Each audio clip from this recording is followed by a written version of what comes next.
Non, je n'ai pas changé d'un iota de ce que j'ai dit, non seulement qui est actuellement sur mes pages, mais ensuite j'ai fait une vidéo, j'ai fait un direct, afin que nul n'ignore, donc parce que j'assume ce que j'ai dit.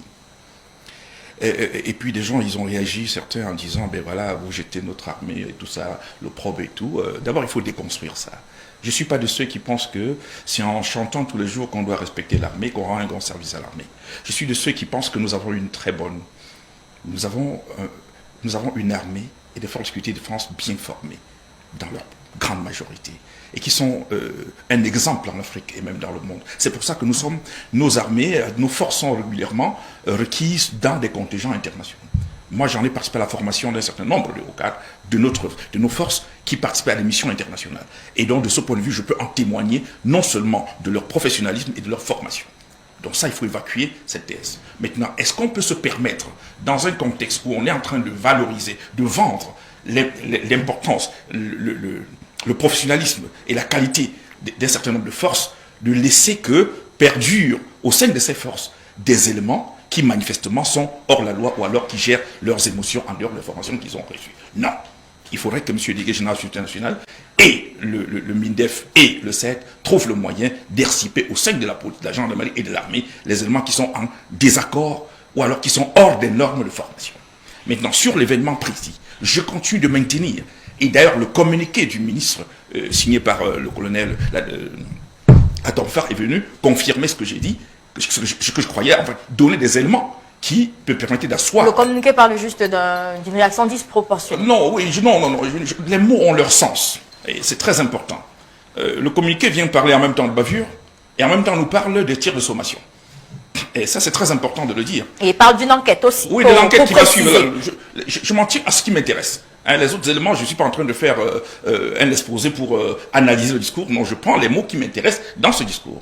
J'ai dit, on est ici dans une situation parce qu'il faut parler d'un enfant qui a été tué devant sa mère, dans une voiture, par un individu, excusez-moi l'expression, parce que je refuse d'admettre que ce soit pas un élément symbolique de nos forces, par un individu qui, au préalable, a identifié les personnes. C'est le communiqué du ministre qui nous dit. Donc, ils ont eu le temps d'identifier les personnes du véhicule.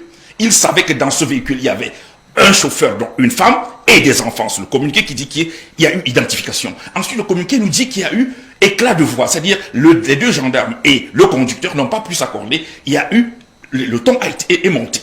Et enfin, le communiqué nous dit, comme le ton est monté, il y a eu malheureusement les tirs de sommation qui ont été lancés malencontreusement. C'est parti, et donc on appelle ça bavure. Non, c'est pas une bavure. Pour moi, c'est pas une bavure, c'est un meurtre. C'est un meurtre. Pourquoi? Parce que, on connaissait, celui-là, il connaissait que dans cette voiture-là, il y avait des gens. Il savait que dans cette voiture-là, il y avait une femme, il y avait des enfants, puisqu'ils avaient identifié. Il savait que l'arme qu'il porte tue.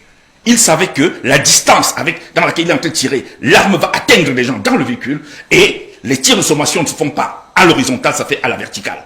Et donc, les tirs de sommation, on ne les tire pas sur... alors, soit ils visaient les pneus, dans ce cas, il n'est pas un élément exemplaire de nos forces, parce que nos forces qu'on envoie sur le terrain doivent être ceux qui ont appris à tirer. Et donc, on ne peut pas vouloir tirer sur les pneus et se retrouver sur la tête d'un enfant qui est dans un véhicule. Donc, ce n'est pas un gendarme exemplaire. Donc, il y a un meurtre qui a été commis par un individu qui manifestement. Et maintenant, par rapport, je finis par là, on nous parle de s'arrêter toujours. Oui, ça c'est ce que je fais. C'est ce qu'on doit faire, c'est ce qu'on doit dire aux citoyens. Que les gens doivent s'arrêter quand on les interpelle. Ils doivent respecter nos forces de sécurité. C'est d'ailleurs pour ça que lorsqu'il y a eu un incident avec le député, que je ne vais pas citer, ma position a été claire. Elle n'avait pas à ne pas s'exécuter. Mais maintenant, est-ce que le disant, ça donne ça donne le droit aux gendarmes, aux policiers qui a été formé, de se faire justice, d'utiliser nos armes que nous avons données à ces gens pour notre sécurité, pour tuer nos enfants devant nous. Alors, vous n'avez pas beaucoup parlé de la réaction des populations. On reviendra peut-être sur la réaction des populations qui ont fini par lyncher également le gendarme. Vous avez dit qu'on reviendra, on va y revenir, parce que moi, je ne veux pas mettre les deux éléments sur le même plateau. Hein, parce qu'il y a un enfant, moi je suis un père d'enfant, je ne peux pas, je n'imagine même pas que j'aurais pu me souvenir que je suis juriste ou que je suis un défenseur des droits de l'homme à l'instant où j'ai le cadavre de mon enfant dans mon véhicule abattu. Je ne suis pas sûr que ma réaction aurait été de dire j'arrête le gars pour l'amener au policier. Non, pas du tout. Je ne suis pas sûr. C'est l'émotion aussi.